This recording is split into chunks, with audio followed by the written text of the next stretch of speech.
우리가 성경을 보면 구약과 신약에서 성전을 그렇게 강조하는 중요한 이유는 이스라엘에게 있어서 성전은 하나님과 인간이 만나는 장소이기 때문입니다. 하나님의 성전은 이스라엘의 광야 생활 때의 천막으로부터 사실 시작을 했죠. 그래서 우리가 그것을 성막으로 부르는데, 그것이 성막이든 또 가나안에 와서 그것이 성전이 되었든 그것이 위치는 항상 어디였냐면 이스라엘 모든 백성들이 사는 그 거주지의 항상 중심에 있었습니다. 그리고 그 중심에 있었던 이유 중에 하나는 하나님이 그들의 삶의 중심이 되기를 바라셨던 것도 있지만, 누구든지 어느 곳에 사는 사람들이든지 하나님께 언제든지 나아가서 하나님을 만날 수 있도록 하기 위해서 하나님은 이스라엘의 중심에 항상 그 성막과 성전을 두셨습니다. 이스라엘에서 성막에 있어서는 이스라엘에게 성막은 하나님의 임재의 상징이었지만, 하나님 편에서의 이 성막은 어떤 의미를 갖는 것이냐면 하나님의 꿈이었어요. 하나님의 꿈. 우리가 잘 알듯이 성막도 그렇고 성전도 그렇고 지금은 하나도 남아있지 않지 않습니까? 이것은 사람이 지은 건축물이고 임시적인 방편이죠. 하나님이 이 성막과 성전을 만드셔가지고 이스라엘 백성들 가운데 이렇게 거하시게 하는 이 그림은 앞으로 장차 다가올 하나님의 나라의 예고편입니다. 실제로 하나님께서 마지막 날에 우리에게도 남겨진 약속이 있잖아요. 하나님의 나라가 우리 가운데 가시적으로 임하게 돼서 우리와 영원토록 함께 거하시고 우리를 다스리게 되실 거다라고 하는 것들을 꿈꾸면서 하나님은 나는 너희들과 이렇게 살기를 원해, 나는 그날을 기다려 하는 것들로 하나님의 꿈으로 성막과 성전을 이스라엘 가운데 두신 겁니다. 성도로서 우리가 성령의 인도로 하나님의 말씀을 따르고, 오늘 우리가 또 선교주일로 지키지만 삶의 자리에서 이렇게 복음을 전하는 것, 하나님이 당신을 사랑하십니다, 하나님이 당신을 구원하길 원하십니다, 이렇게 전하는 이런 모든 것들이 하나님의 나라를 기다리면서 하나님의 꿈에 동참하는, 하나님의 꿈꾸는 것에 동참하는 것이 바로 이 선교고 전도입니다. 근데 오늘 꿈, 이 단어를 이렇게 언급하면 꿈을 이야기하는 게 좀 꿈 같은 이야기를 목사님이 하시는구나, 이런 느낌을 주지 않습니까? 가장 꿈꾸어야 될 청소년들이 보면 입시나 취직 이런 것들에 다 이렇게 함몰되어 있어요. 그래서 문학소년 이런 단어 들어본 적 언제십니까? 시몬아 너는 아느냐, 이런 여유가 어디 있냐고요. 무슨 시몬을 찾아야 문제 하나 좀 더 풀어야지. 애들이 지금 이런 문학소년, 이런 낭만 이런 게 아니고 어릴 때부터 정말 친구들이 경쟁이 돼가지고 서로가 치열하게 서로가 서로를 찌르고 하는 이런 아이들의 이런 삶 속에 꿈 얘기하는 거 정말 너무 어렵습니다. 아이들만 그렇습니까? 부모 세대인 장년들도 딱 한 단어, 생활의 염려라고 하는 이런 것들 때문에 꿈꾸어본 적이 언제십니까? 정말 꿈 얘기하는 건 꿈 같은 이야기인 것 같습니다, 오늘 세대에. 그런데 책을 하나 제가 살펴봤습니다. 꿈을 잃은 당신에게라는 책이 있더라고요. 꿈을 잃은 당신에게. 내용원의 닭고기 수프라고 하는 또 잘 알려진 이 책을 쓴 잭 캔필드와 마크 빅터 한센이 같이 지은 책인데, 이 꿈을 잃은 당신에게 이 책을 이렇게 보니까 왜 사람들이 꿈을 잃는가라고 하는 원인을 보니 이분들의 주장입니다. 미래에 대한 두려움을 그 원인으로 꼽더라고요. 미래에 대한 두려움 때문에 꿈을 잃는다. 이 말이 이해가 안 되는 것 같지만 한편으로는 또 이해가 되는 게 이런 거죠. 원래 미래는 두렵지 않잖아요. 어릴 때 아이들은 큰 꿈을 꿉니다. 다 꿈을 꾸죠. 나는 대통령이 될 거예요. 나는 우주인이 될 거예요. 그럼 뭐라고 합니까?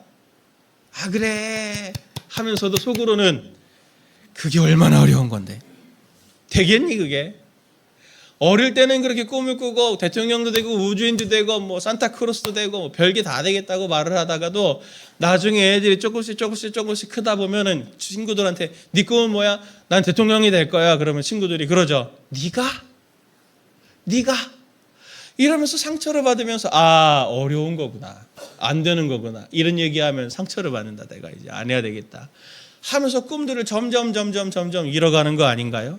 성장해 간다는 게 참 너무 속상한 일인 것 같습니다. 그런데 문제는 뭐냐면 꿈을 잃다가 보면은 어떻게 되냐면 시선이 어디를 향하냐면 오늘로 향하게 돼요. 꿈을 꿀 때 미래를 향해서 꿈을 꾸다가 점점 현실의 벽이라고 하는 것들에 부딪히면서 그들의 시선은 점점 오늘로 향하게 되죠. 이스라엘도 마찬가지입니다. 그들이 지금 바벨론으로 잡혀갔다가 오늘 학개서가 이 학개서의 가장 핵심적인 내용이 뭐냐면 이스라엘이 이제는 바벨론에서 이 이스라엘로 예루살렘으로 돌아왔거든요. 돌아왔는데 성전을 이제 건축하려고 합니다. 다시 중건하려고 하죠. 근데 르훔과 심세 같은 이 가나안 땅에 살고 있던 유력한 사람들이 성전을 건축하는 걸 방해하는 거예요. 그러니까 이들의 의지가 꺾여가지고 16년 동안이나 성전이 이제 중건되지 못하고 멈춰 있었습니다. 그때 이 사람들이 어떻게 했냐면 자기 집을 짓기 시작하는 거죠. 그래서 다른 성경을 보면 하나님이 선지자를 보내서 책망을 하시죠. 너희가 하나님의 성전 짓는 것을 중단하고 너희 집을 판벽한 집으로 짓는 것이 가하냐, 옳으냐 그게. 그러면서 하나님이 이스라엘 백성을 책망하실 만큼 의지가 꺾이니까 그들은 자기의 삶에 자기 집을 짓는 것에 몰두하는 겁니다. 일상에 몰두하는 거예요. 이런 걸 보면 꿈이 좌절되고 사라질 때 사람들이 보이는 반응은 아주 비슷하죠.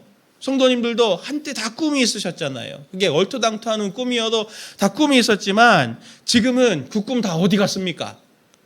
지금의 제일 마음에 염두를 두시는 것은 꿈이 아니라 먹고 사는 문제에 집중하게 되는 거 아닌가요? 그거에만 멈추는 것이 아니고 꿈이 없을 때 나타나는 증상이 매너리즘에 빠지고 변질이 일어나서 오늘 당장 나를 쾌락을 줄 거에 탐닉하게 되는 방향을 잃어버린 허무한 삶들을 계속 이어가고 있는 삶을 살아가고 있는 것은 아니냐 이겁니다. 오늘 성도님들의 꿈은 뭡니까? 오늘 하나님께서 학계를 통해서 이스라엘 백성들에게 성전을 다시 건축해라, 다시 재건해라 라고 말씀하시는 이것은 하나님이 이스라엘에게는 너 다시 꿈을 꿔라, 다시 꿈을 꿔라, 오늘 그렇게 말씀하시는 겁니다. 오늘 학계 말씀을 통해서 우리 선교주의를 지키면서 우리에게도 하나님이 주시는 꿈과 마음의 불을 다시 한번 이렇게 붙이는 그런 시간이 되기를 예수님의 이름으로 축원합니다. 하나님의 꿈꾸어가는 삶을 어떻게 살 것이냐. 첫 번째는 시선을 교정하셔야 됩니다. 시선을 교정해야 돼요. 이스라엘은 성전 공사를 시작할 때도 그랬지만 계속 진행되면서 그들의 마음은 늘 어려웠습니다. 왜 어려웠냐면 성전이 완공되었을 때에 이스라엘 사람들이 보인 반응이 에스라 3장 12절 후반절에 드러납니다.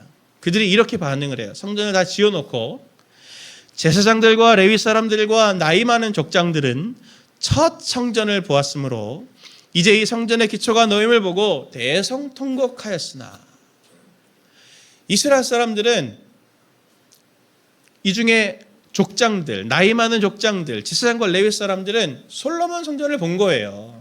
그 기억이 있는 겁니다.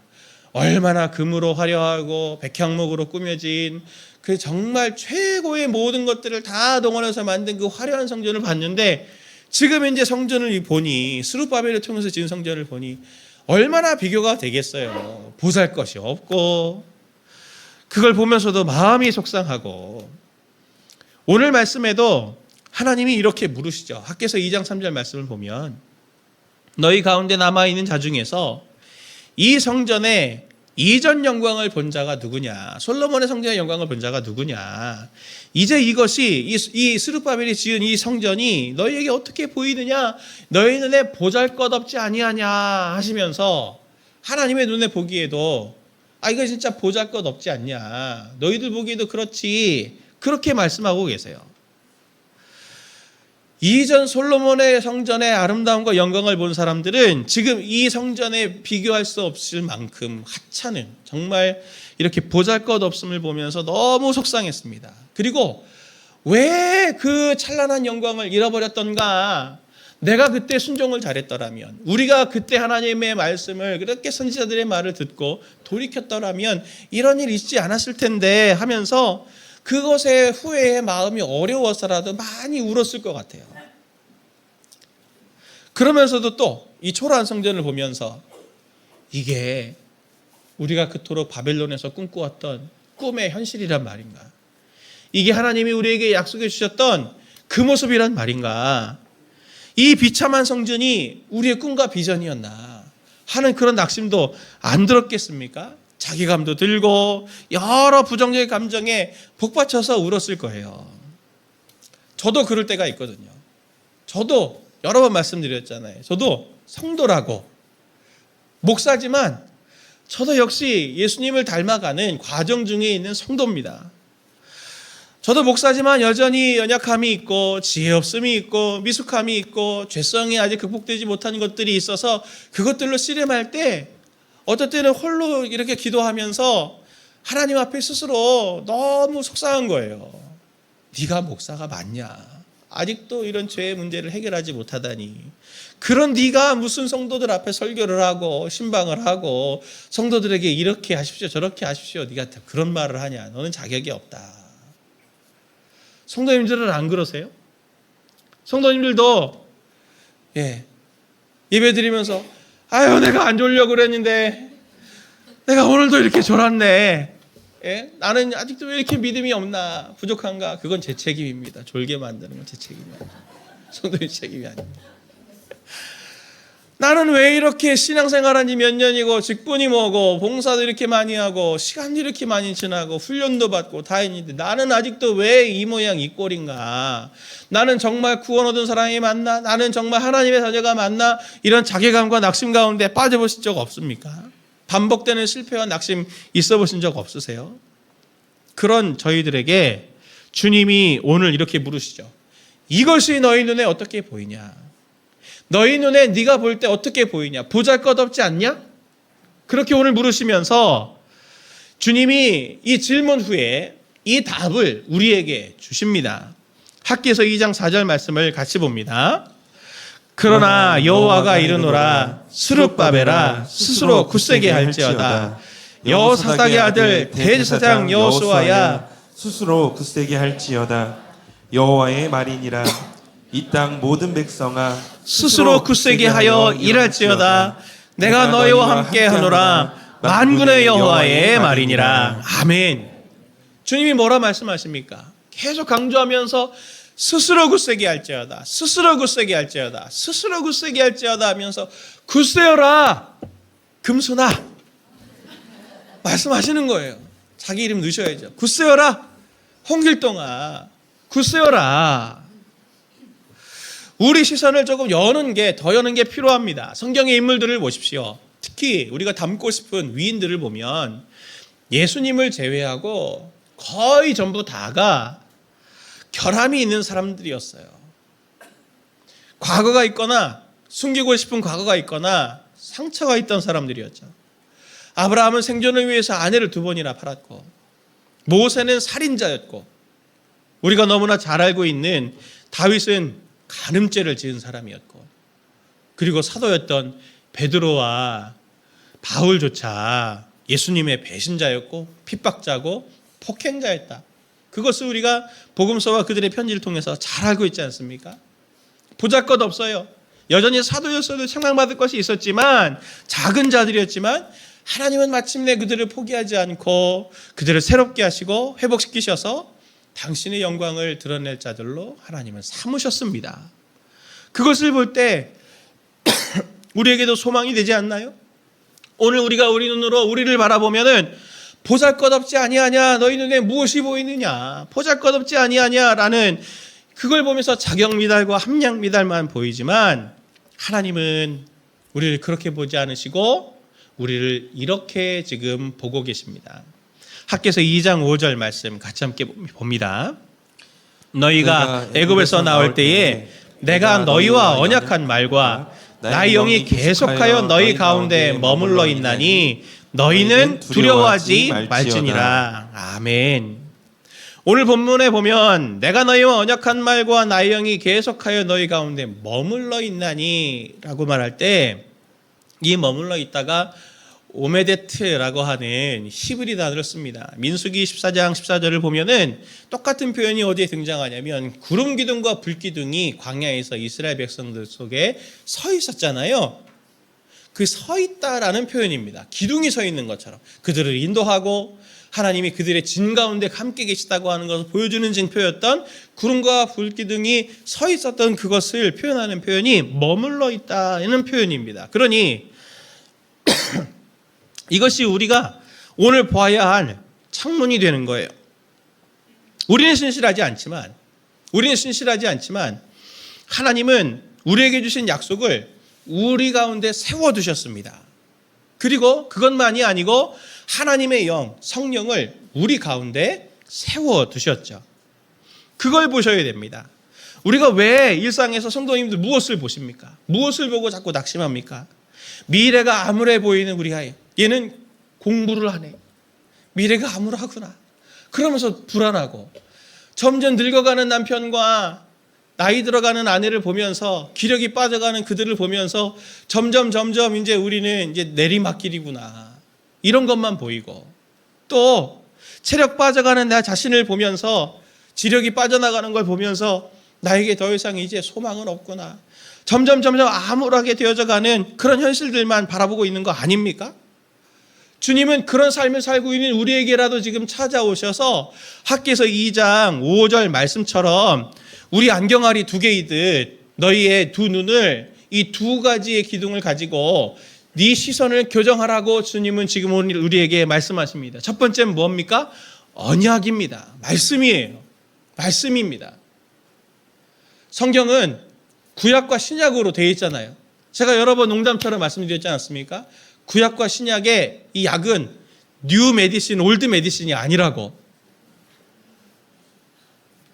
약속이에요, 약속. 옛 약속과 새 약속. 하나님은 우리에게 약속을 말씀해 주시는 분이에요.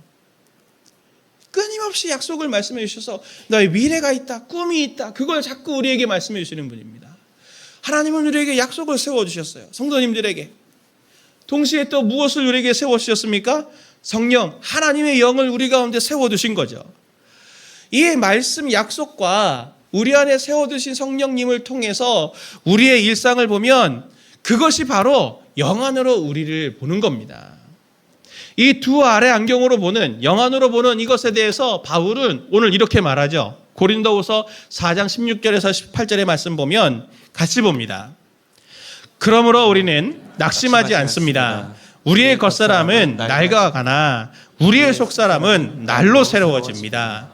지금 우리가 겪는 일시적인 가벼운 고난은 비교할 수 없을 정도로 영원하고 크나큰 영광을 우리에게 이루어 줍니다.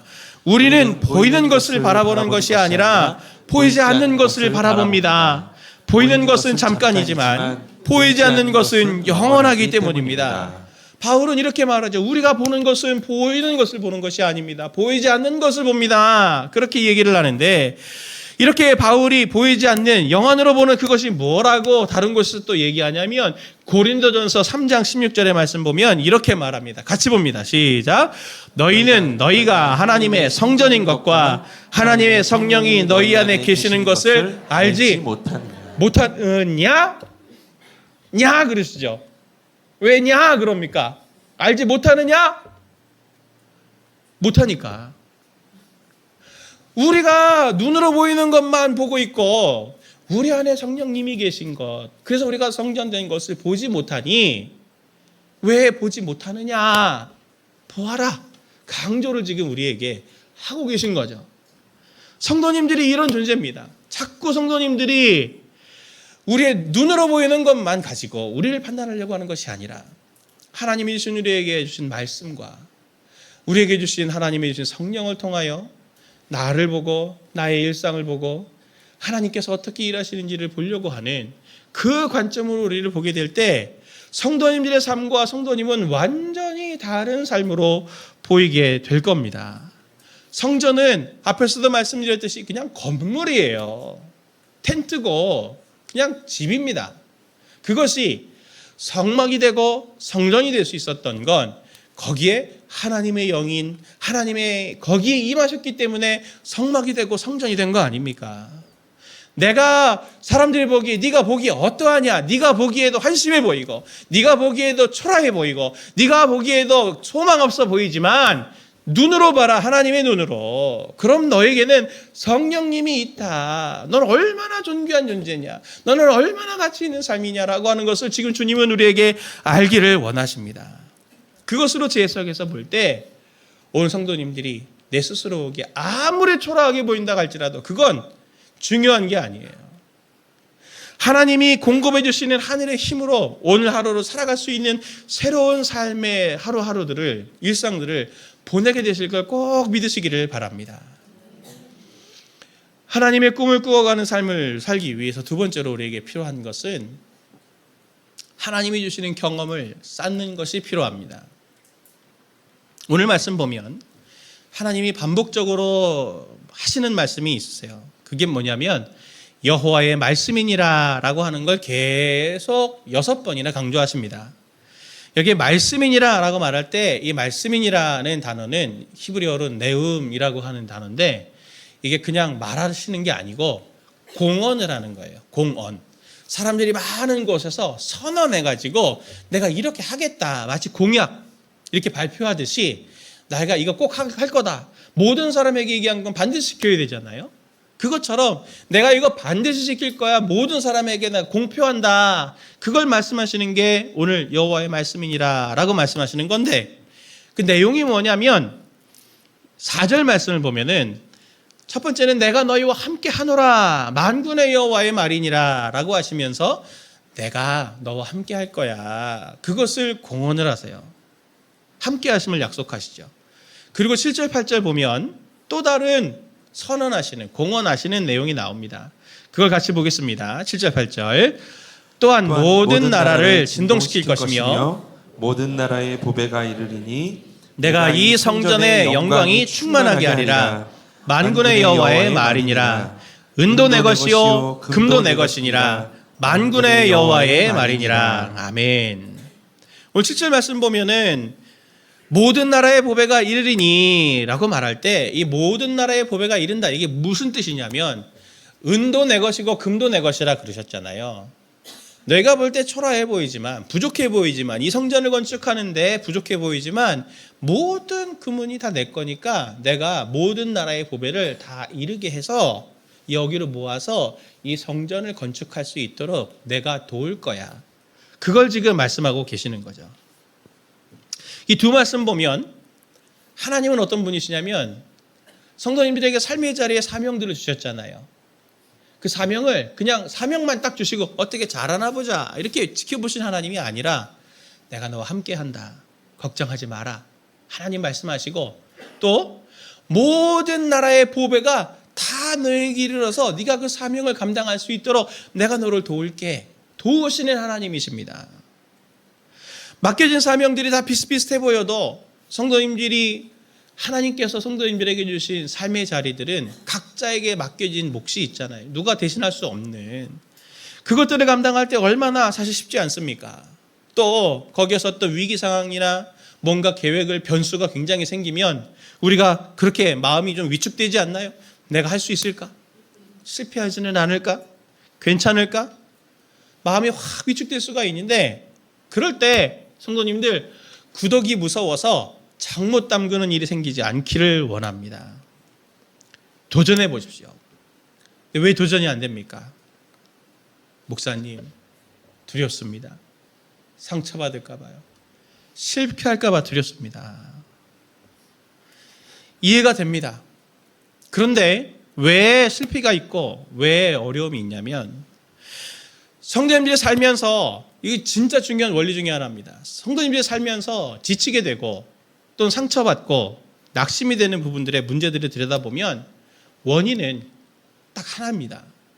무엇이냐면 그 상황들 앞에서 제한적인 나의 지혜를 생각하고 의지하고 나의 판단만 의지하고 그리고 내 힘으로만 하려고 할 때는 반드시 실패가 이렇게 덧대어 가게 됩니다. 그걸 이미 여러 차례 경험하셨잖아요. 제가 후배 교육자들에게 종종 하는 얘기가 있습니다. 기도 제목으로 꼭 이걸 놓고 기도했으면 좋겠습니다. 목사님, 전사님 하는 기도 제목이 뭐냐면 그게 뭐냐면 사역을 할 때 한 번이라도, 단 한 번만이라도 부흥의 경험을, 사역적인 부흥의 경험을 하나님 달라고 꼭 기도하십시오. 제가 그렇게 부탁을 합니다. 이게 매우 중요하거든요. 근데 성도님은 사역자가 아니지만 동일하게 제가 부탁을 드립니다. 하나님께서 성도님들에게 살면서 내 삶의 자리에서 한 번이라도 하나님이 도우셔서 성공의 경험, 부흥의 경험 꼭 그것이 있기를 기도하시기를 바랍니다. 자녀들을 위해서도 가족들을 위해서도 꼭 이걸 기도해 주세요. 이게 왜 중요하냐면 영상을 하나 보고 제가 이어가도록 하겠습니다. 영상을 한번 보겠습니다. I'm going to show you something this morning about life. This is basically represents my cup of life. During life, you're going to get, right? And that's going to just zhuzh up your life a little, let's say, you know? And then that's what life can look like, right? Now, if I spend all my time just trying to focus on getting that shit out of there, right? I can spend as much time as I want doing this, just focusing on getting these little bits of stuff out of here, right? What's going to happen as I'm trying to do this is I'm taking out my zest for life. So, now I can spend all my time sitting here trying to get these little things out, right? All my time. Taking out all the good stuff with it. Or, do you want me to show you a trick? Just put more good stuff in. Stop focusing on the bad stuff. Because the more good stuff you put in there, the clearer your water's going to become. Okay? Just focus on more good stuff.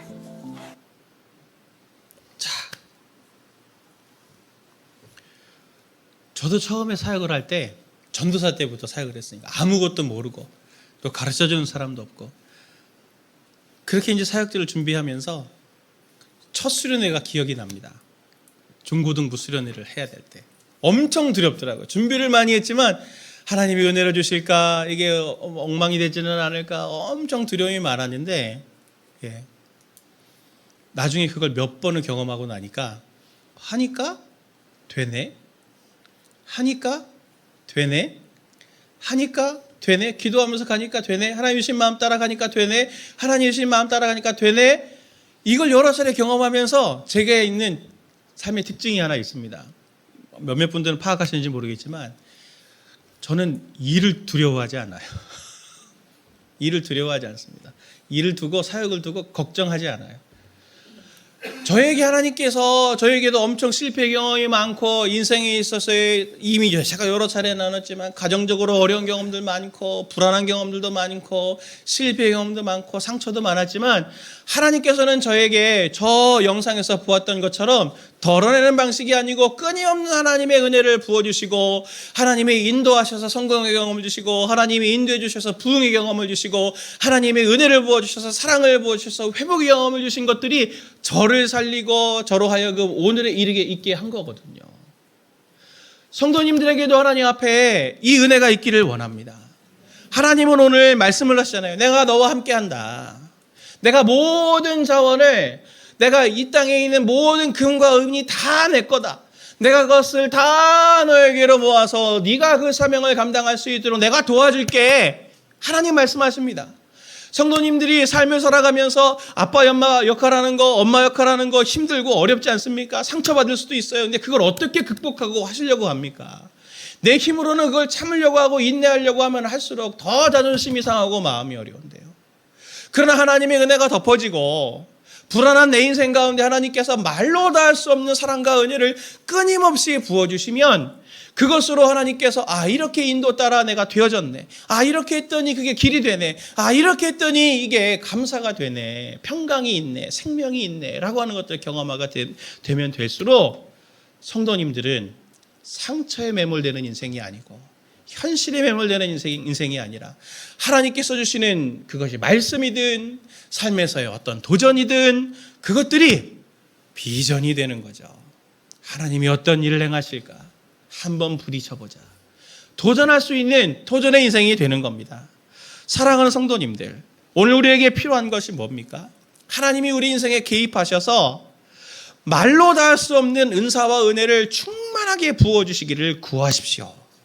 우리 주변을 보십시오. 당장 내 아이를 보시고 남편을 보시고 아내를 보시고 가족들을 보십시오. 너무 많은 실패의 경험들을 가지고 있지 않습니까? 지금 저 영상에서 봤던 것처럼 정말 온갖 더러운 것들을 이렇게 막 마음속에 다 부어 넣어서 너무 큰 상처와 아픔 가운데 위축되어 있잖아요. 그들을 위해서 기도할 때 하나님, 이 아이가 불안해하니 학업을 열어주세요. 진로를 열어주세요. 좋은 직장 얻게 해주세요. 이렇게 기도하는 게 아니고 물고기 잡는 법을 가르쳐 주셔야죠. 하나님, 아이가, 남편이, 아내가 하나님과 함께 하심의 경험을 경험하기를 원합니다. 이 자리에서 하나님이 그를 인도하신다고 하는 것들을 경험하게 해주시기를 원합니다. 그래서 그들이 손댄 것, 그들이 도전한 것에 마침내 그 목적지에 이르게 되었더라. 마침내 그것을 완수하게 되었더라 라고 하는 경험들이 차곡차곡 누적되게 해주십시오. 그러면 그들이 하나님의 동역자로 도전할 수 있는 꿈꾸는 인생길이 될 겁니다 라고 가족들을 위해서 그렇게 기도해 주셔야 됩니다. 오늘 왜 우리가 선교주일로 지키냐? 단기 선교 갈 사람들 모집하려고 제가 이거 하는 거 아닙니다. 분명히 말씀드립니다. 저는 의도를 갖고 말씀드리지 않습니다. 의도가 있으면 말씀을 드린다 제가 말씀을 드렸죠.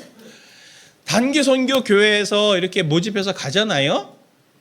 단기 선교 제가 비밀을 알려드립니다. 다른 분들에게는 얘기하지 마세요. 단기 선교가 사실 장기 선교사님들에게는 크게 도움이 되지 않습니다. 오히려 위험이 될 때도 많아요. 한번 열심을 내겠다고 단기 선교지에 가가지고 선교지 가가지고 막 하다가 그 선교사님들이 수억 년 동안 쌓아왔던 이 선교의 토대를 다 말아먹는 경우 많거든요. 막 그래서 어떤 분 추방당하기도 하고 구금되기도 하고 뺏기기도 하고 뭐 별일 일들이 생길 수 있어요. 그런 리스크를 안고 단기 선교팀을 모집을 하고 받고 보내고 할 때는 거기에 이유가 있습니다. 어떤 이유냐면 그분들이 흔쾌히하는 그 이유는 바로 이것 때문이죠. 단기 선교는 우리의 삶의 일상을 바깥으로 나가는 거잖아요. 우리 일상을 탈출해서 그분들 사이에서 일하시는 하나님의 일하심을 경험하게 하는 거죠. 하나님이 그들 가운데 일하고 계십니다. 전혀 이렇게 열악한 상황 속에서 말도 안 되는 우연의 연속이 일어나는 이러한 일들 속에 그걸 눈으로 목도를 하면서 하나님이 일하고 계시구나, 살아계시구나, 그걸 보게 하는 거죠. 그 하나님이 그분들의 하나님이기만 합니까? 우리들의 하나님이기도 하죠. 그 하나님이 오늘 우리 삶에도 이렇게 일하시겠구나라고 하는 우리의 영적인 눈을 훨씬 더 범위를 넓게 해줍니다. 그래서 단기 선교를 하게 되는 거고, 그리고 그렇게 하나님께서 일하시도록 같이 기도로 돕고 물질로 돕고 마음으로 돕고 할 수 있는 것들을 함께 힘싣는 동역자들이 되는 그 마음을 갖게 하려고 우리가 단기 선교를 이렇게 진행을 하는 거예요. 하나님은 일하고 계신 하나님입니다. 그 경험을 차곡차곡 쌓으셔야 돼요. 나 혼자로서는 그게 안 될 수 있으니 다른 사람들을 통해서 하나님이 일하시는 그 경험이라도 차곡차곡 쌓으십시오. 대표적인 예가 이런 거죠. 성도님들이 기도하십시오. 자녀들을 위해서, 남편을 위해서, 아내를 위해서 기도하세요. 역경과 환난의 상황에서 기도로 뚫어내는, 하나님을 의지하고 자기의 머리가 아닌 하나님을 의지하고 그것을 뚫어내는, 그 환난과 역경을 뚫어내는 부모의 그 뒷모습을 통해서 자녀들은 인생에 하나님은 계시구나라고 하는 걸 발견하지 않겠습니까? 우리에겐 이것이 필요합니다. 하나님께서 일하시고 있는 경험을 차곡차곡 잊지 말고 쌓으십시오. 선교부에서 오늘 선교주일 맞아서 영상을 선교부 성도님들이 정성껏 만들었는데 같이 함께 이 영상을 보도록 하겠습니다.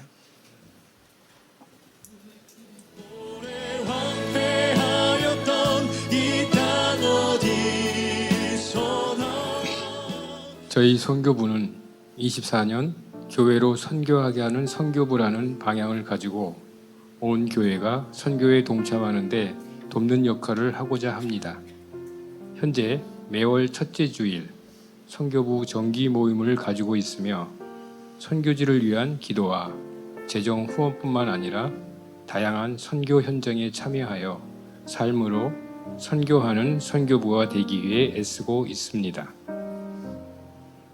현재 국내 미자립 교회인 남양주 참빛교회, 행복나눔교회, 하늘영광교회를 정기 후원하고 있으며 태국의 이삭 선교사님과 일본의 장선준 선교사님을 정기 후원하고 있습니다. 또한 선교단체 ISF, 국제학생회와 메신저 인터내셔널을 후원하며 사회적으로 차별받는 타문화 아이들을 그리스도의 마음으로 품고 기독교적 마인드를 가진 리더십으로 자랄 수 있도록 돕는 사역을 하고 있습니다. 안녕하세요. 분당 다음교회 최정건 목사님과 교회 성도님들께 인사드립니다.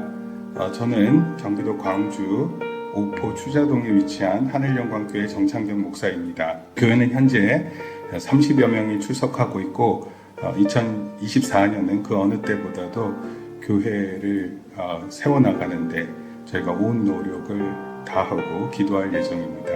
그러던 와중에 또 우리 다음교회 성도님들과 함께 주의 몸된 교회를 세울 수 있음에 매우 뜻깊게 생각합니다. 다음교회 최정건 목사님 그리고 성도 여러분 주님의 이름으로 문안드립니다. 저는 사단법인 메신저 인터내셔널 사무총장을 맡고 있는 김명기 목사입니다. 저희 단체는 필리핀에 있는 상처받은 코피노 혼혈 아동을 돕기 위해서 만들어진 선교 단체입니다. 그곳에서 아이들이 받은 상처가 여러분들의 사랑과 기도로 인해서 치유되어지고 그리고 잘 성장해서 필리핀의 주역이 되어지는 것입니다. 우리 그 메신저 사역을 위해서 기도와 후원을 간곡히 부탁드립니다. 감사합니다. 안녕하세요. 저는 선교부원 정은숙 집사입니다. 저는 ISF 국제학생회에서 진행하는 한국어 교실 교사로 섬기고 있습니다. 한국에 온 외국인 학생들을 예수님의 사랑으로 섬기며 한국어를 가르치고 있습니다. 교사로 아이들을 섬기면서 제가 오히려 더 많은 사랑을 누리고 있고 하나님께서 모든 한 영혼을 얼마나 귀히 여기시는지 배우고 있습니다. 분당 다음교회 모든 성도님들도 선교적 삶을 살아내는 가운데 더 크신 하나님의 역사를 경험하시길 축복합니다. 올해 선교 사역을 확장하여 국내외 단기 선교를 준비하고 있습니다. 올 여름 청년들을 중심으로 한 선교팀이 강원도 화천에 있는 상서제일교회로 단기 선교를 다녀올 예정입니다. 이와 더불어 라오스 해외 단기 선교를 준비 중에 있습니다. 8월 4일부터 10일까지 30명의 선교팀을 구성하여 해외 단기 선교를 다녀오고자 합니다. 선교 주일인 오늘부터 28일까지 단기 선교팀 모집이 진행되어 오니 많은 신청 바랍니다. 국내외 단기 선교를 통해 온 땅의 주인이신 하나님의 역사를 두 눈으로 보고 경험하는 시간이 되기를 기대합니다. 한 영혼을 향한 그리스도의 마음을 가지고 땅끝까지 나아가 주님의 손과 발이 되는 선교부가 되도록 성도님들의 많은 관심과 기도 부탁드립니다. 감사합니다. 저 영상에 나오는 하늘영광교회 정창경 목사님하고 한번 식사교제를 한번 했거든요. 코로나 바로 직전에 교회가 어려워서 교회 문을 닫으셨습니다. 코로나 기간 동안에 어디서 예배를 드리셨냐면 지금도 그러세요. 광림기도원, 광림수도원에서 예배드릴 처소가 없어서 광림수도원에서 지금도 예배를 드리고 계신데 보셨지만 교회 본당이 없으면 성도가 더 줄어야 되잖아요. 더 늦어가지고 30명이 되셨습니다. 제가 그 얘기를 들으면서 오히려 코로나를 지나면서 그 전에 교회 건물을 이제 문을 닫았는데 건물을 이제 나오시게 됐는데 그게 오히려 전화위복처럼 된 거죠. 하나님이 이렇게 놀랍게 일하신다라고 하는 그 얘기를 제가 들으면서 마음이 굉장히 뜨거워졌습니다. 제가 선교 사역을 하시는 분들의 공통점이 있어요. 발견한 게 뭐냐면 우리 교회 성도님들도 마찬가지지만 분당 우리 교회나 어느 교회나 제가 보면 선교 사역 하시는 분들은 마음에 불이 있습니다. 열정이 너무 넘쳐서 어떤 때는 좀 이렇게 워워 참으셔야 됩니다. 해야 될 만큼 막 불이 일어나세요. 왜 그런 일이 일어나나요? 하나님이 일하심을 보게 되거든요. 하나님의 채우심과 놀라운 섭리를 보게 되기 때문에 마음속에는 늘 불이 일어나고 그렇게 하나님께서 주시는 사모함과 열정들이 끊임없이 솟아나오는데 성도님들에게는 왜 그것이 없습니까? 똑같은 성도님들이신데요. 왜 저희들에게는 그게 없나요? 우리에게 지금 필요한 것은 우리의 죄책감을 갖는 것이 아니고 오늘 우리가 말씀 본 것처럼 하나님, 제 삶에 말씀과 성령으로 함께 하시는 그 하나님을 발견하게 해주시고 하나님이 끊임없이 제 삶에 일하고 계시다고 하는 것, 온갖 은혜와 사랑을 베풀어주고 계셔서 그것으로 우리의 삶이 회복되고 있는 것들을 경험하는 그 은혜 경험이 더 풍성히 쌓이기를 원합니다라고 하는 그 사모하는 마음을 성도님들 꼭 가지시기를 원합니다. 그리고 오늘 가실 때 꼭 저기 선교팀에 있는 선교 현황들 쭉 보시면서 하나님이 곳곳에 일하고 계신 걸 보시는 거잖아요. 그걸 보면서 함께 기도해 주시고 기도할 때 하나님께서 마찬가지로 성도님들에게 주신 사명을 이루시고자 하는 하나님의 열정을 성도님들 가운데 마음과 중심 가운데 회복시켜 주실 줄 믿습니다.